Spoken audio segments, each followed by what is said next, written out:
kesa sa dati. Dati kasi may mga cheesy lines ka pa na dudulas pa yun eh. Di ba kasi cute pa siya? Di ba? Alam mo yan? Pero pag ginawa na namin yun, hindi na siya masyado dudulas. Baka cringe na. Kasi just put yourself sa audience eh. Kung ako'y nanonood at alam ko na matagal na at parang ako, God damn man. Diba? Ilang beses na yan.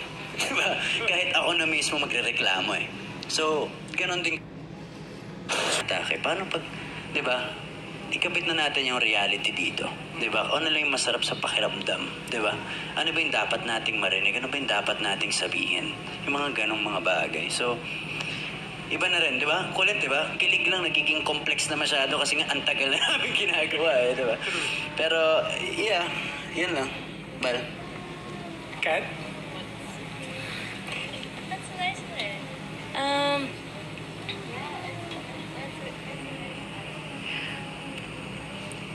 Siguro, yung pinaka-challenging namin na I think, sa lahat ng teleseries na nagawa namin, kung kilig lang yung pag-uusapan, dito kami pinaka na-challenge. Maybe because one, pang ilang teleserye na namin to. And then, two, paano mo bibigyan ng rason yung mga tao to watch yun? Bigyan ka ng, kumara sa Netflix, 30 minutes of their time. Kung pag napanood nila, napanood ko na yun, nakita ko na yun sa God to Believe, nakita ko na yun sa Pangako Sa'yo. Sobrang hirap nun ha. Kung alam nyo lang, kung nakikita nyo lang yung discussion and yung struggle namin with Direk, with si Ro, yung producer namin, kung paano siya maitatawid, na hindi lang maitawid, na gusto mo siyang magawa na bago, napakahirap. Totoo lang. So, yung sa kilig, yung aside sa maturity na kailangan iba-iba na yung ways yung tingin, iba yung pag-show mo ng love. Important siguro na yung effort talaga na ibahin mo and yung effort na yung totoo lang yung pakita mo. Huwag mong i-arte na kung hindi ka kinilig ng binasa mo, ano yung totoo mong mararamdaman. Doon lang kami parati pumupunta.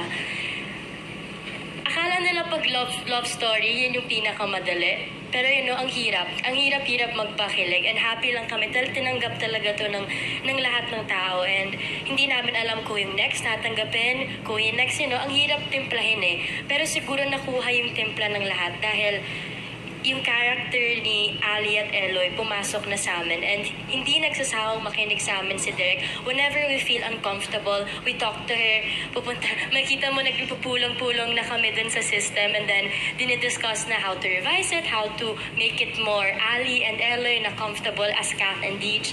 Yun, very important na maging hands-on sa mga ganun bagay. Kasi if not, hindi kami comfortable and pipilitin lang, for sure mararamdaman yun kasi ang tatalino talaga ng audience ngayon. So, yun lang. At the end of the day, you have to do what feels right. Yun na lang yung ginagawa namin.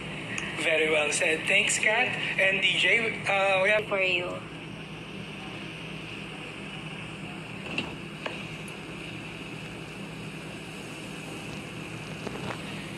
Loyalty for me is being contented.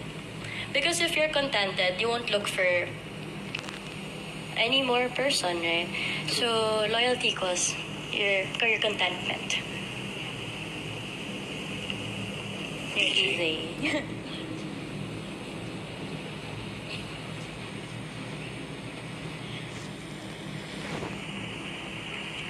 Alam mo sinong pinaka-loyal? Yung aso ko, si Summer. Yan ang pinaka-loyal. Doon ko makikita yung definition ng loyalty.